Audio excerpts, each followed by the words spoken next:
بسم اللہ الرحمن الرحیم۔ بریکنگ آلویز کے ساتھ میں ہوں عذرا فیصل۔ امید ہے آپ جہاں بھی ہوں گے خیریت سے ہوں گے۔ ناظرین، اس وقت اصحاب کی جنگ جاری ہے۔ اگلے 48 گھنٹوں میں کچھ نہ کچھ ڈیسائیڈ ہونا ہے۔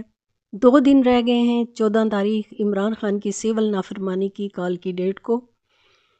حکومت کہتی ہے کہ پی ٹی آئی نے حکومت کو مذاکرات کی پیشکش کی ہے۔ اب حکومت اور پی ٹی آئی کے درمیان کچھ معاملات شاید طے ہونے جا رہے ہیں۔ صاحبزادہ حامد رضا نے کہا کہ پی ٹی آئی کی 5 رکنی کمیٹی کے پاس مذاکرات کا مینڈیٹ ہے، جو بھی ہمارے ساتھ مذاکرات کرنا چاہے وہ رابطہ کر سکتا ہے۔ انہوں نے کہا کہ جہاں تک مذاکرات کے حوالے سے پیش رفت کی بات ہے تو امید ہے آج اجلاس ہوگا۔ حکومت پہلے بھی کوئی قابل عمل چیز لے کر آتی تو ہم اس پر بات کرنے کو تیار تھے، اب بھی تیار ہیں۔ حکومت کی جانب سے رابطے کے حوالے سے انہوں نے کہا ہے کہ کچھ چیزیں امانت ہوتی ہیں، اس کا جواب عمر ایوب خان دیں گے۔ انہوں نے کہا کہ پارلیمان کے اندر تمام پارلیمانی پارٹیوں سے رابطہ ہوتا ہے، خون ناک بولتا ہے، یہ قدرت کا قانون ہے۔ کل وزیر دفاع کی تقریر میں الفاظ ان کا ساتھ نہیں دے رہے تھے۔ انہوں نے کہا کہ فیض حمید کے خلاف چارج شیٹ فوج جانے، ان کا اندرونی نظام جانے، عمران خان ملٹری کورٹ میں نہیں جائیں گے۔ صاحبزادہ حامد رضا نے پیسوں اور رشوت کی سیاست کی بنیاد ڈالنے والوں کے خلاف کارروائی کا مطالبہ کر دیا۔ انہوں نے سول نافرمانی تحریک کی سوچ سے بڑھ کر کامیابی کا دعویٰ کر دیا ہے۔ قائد حزب اختلاف عمر ایوب نے کہا کہ خواجہ اصف کے پاس ذاتی حملوں کے علاوہ کوئی بات نہیں ہوتی۔ حکومت نے گولی چلانے کے سوال پر کوئی جواب نہیں دیا۔ ہمارے شہداء کا خون شہباز شریف پر ہے اور وہی ثانیہ ماڈل ٹاؤن کے ذمہ دار ہیں۔ انہوں نے مطالبہ کیا ہے کہ عمران خان، شاہ محمود قریشی اور دیگر رہنماؤں کو رہا کیا جائے، جبکہ 9 مئی اور 24 نومبر کے حوالے سے جوڈیشل کمیشن بنایا جائے۔ عمر ایوب نے دعویٰ کیا کہ ہمارے 12 کارکن جان بحق ہوئے، جبکہ 200 سے زائد لاپتہ ہیں۔ نیٹو فورسز کی جانب سے دیے گئے ہتھیار ڈی چوک پر استعمال ہوئے۔ انہوں نے کہا پی ٹی آئی کارکنان کے پاس کھانا پینا سب کچھ موجود تھا، شیلنگ اور فائرنگ کے دوران کھانا دینا ممکن نہیں تھا۔ بشرا بی بی، علی امین گنڈاپور اور مجھ سمیت سب پر کئی بار جان لیوا حملے ہوئے۔ ہم لوگ ڈی چوک خالی ہونے کے بعد یہاں سے نکلے تھے۔ 9 مئی کے کیسز کے حوالے سے عمران خان کی بھانجی کو بھی مجرم قرار دے دیا گیا۔ جینا ہاؤس حملہ کیس میں جے آئی ٹی نے اپنی تفتیش میں حسان نیازی کی بہن ہاجرہ نیازی کو مجرم قرار اور 8 کارکنوں کو بے گناہ قرار دے دیا۔ انسداد دہشت گردی عدالت کے ایڈمن جج منظر علی گل کے روبرو جناح ہاؤس حملہ اور جلاؤ گراؤ کے مقدمے کی سماعت ہوئی۔ دوران سماعت ہاجرہ نیازی کے والد حفیظ اللہ نیازی بھی بیٹی کے ساتھ عدالت میں موجود تھے۔ ان کے علاوہ خواتین سمیت دیگر ملزمان بھی عبوری ضمانت کی حاضری کے لیے عدالت میں موجود تھے۔ عدالت نے ہاجرہ نیازی سمیت دیگر کی عبوری ضمانت میں 15 جنوری تک توسیع کر دی اور ہاجرہ نیازی سمیت دیگر ملزمان کی ضمانت پر دلائل طلب کر لیے۔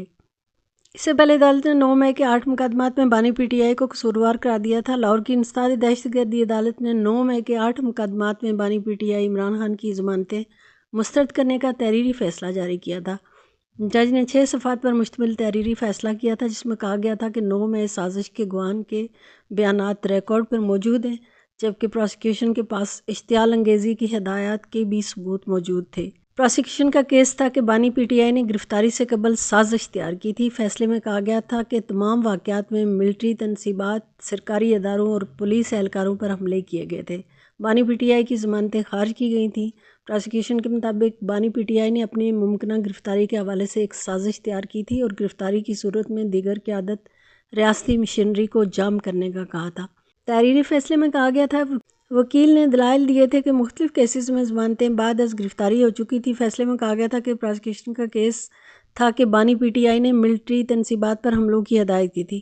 بانی پی ٹی آئی کی ہدایت پر نہ صرف لیڈران بلکہ ان کے حمایتیوں نے سختی سے عمل کیا تھا۔ وکیل بانی پی ٹی آئی نے اعتراض اٹھایا کہ مبینہ سازش کی کوئی تاریخ، وقت، جگہ متعین نہیں تھی۔ تحریری فیصلے میں کہا گیا تھا کہ ہر کیس کا فیصلہ اس کیس کے اپنے میرٹس پہ ہونا چاہیے تھا۔ موجودہ کیس سازش یا اشتعال انگیزی پر اکسانے کا معمولی کیس نہیں تھا۔ عدالت نے اپنے تحریری فیصلے میں یہ بھی کہا تھا کہ بانی پی ٹی آئی کوئی معمولی آدمی نہیں ہے، ان کی ہدایت اور بیانات کی ان کے حامیوں کی نظر میں ایک قدر تھی۔ پی ٹی آئی کی دیگر قیادت نے بانی پی ٹی آئی کی ہدایت کو مسترد کرنے کا سوچا تک نہیں۔ پولیس کے مطابق 11 مئی کو پولیس پر تشدد سمیت ایسے بہت سے واقعات رونما ہوئے تھے۔ تحریری فیصلے میں کہا گیا کہ پراسیکیوشن کے مطابق زمان پارک میں 27 مئی اور 9 مئی کو اس سازش کو تیار کیا گیا تھا۔ خفیہ پولیس اہلکاروں نے پی ٹی آئی ورکر ظاہر کرتے ہوئے اس سازش کو سنا تھا۔ عمران خان کے ملٹری ٹرائل سے متعلق قانون فیصلہ کرے گا، یہ کہنا ہے وزیر دفاع خواجہ آصف کا۔ خواجہ آصف صاحب کہتے ہیں کہ عمران خان اور جنرل فیض حمید کی پارٹنرشپ 2018 سے پہلے کی ہے۔ عمران خان کو اقتدار میں لانے والوں میں جنرل فیض حمید سر فہرست ہیں اور یہ پارٹنرشپ 9 مئی اور اس کے بعد بھی چلتی رہی۔ عمران خان کے دور میں بہت سے سویلین کا ملٹری ٹرائل ہوا اور عمران خان کے ملٹری ٹرائل کا فیصلہ قانون کرے گا۔ انہوں نے یہ الزام بھی لگایا کہ ڈی چوک میں علی امین گنڈاپور کے گارڈز نے خود ہی اپنے لوگوں کو مارا ہے اور اس کا ملبہ پولیس اور رینجرز پر ڈالا جا رہا ہے۔ جب گنڈاپور کی گاڑیوں پر ڈنڈے برسائے گئے تو انہوں نے فائرنگ کی، جس کی ویڈیوز ہیں، صحافیوں نے کوریج کی ہے، اس کا ثبوت موجود ہے۔ اس دن جو بندے مرے تو کس نے مارے؟ کچھ لوگ 12 افراد کی شہادت کی باتیں کرتے ہیں لیکن 5 افراد کی شہادت کو نظر انداز کر دیتے ہیں جو پولیس اور رینجرز کے افسران تھے۔ سابق پاکستان کے شہری ہیں۔ عمران خان کے دور میں کئی افراد کے ملٹری ٹرائل ہوئے ہیں جنہیں اب نظر انداز کیا جا رہا ہے۔ اجازت چاہوں گی، ویڈیو پسند آئی ہو تو سبسکرائب کر دیں۔ جہاں رہیں خوش رہیں، اللہ نگہبان۔ پاکستان زندہ باد۔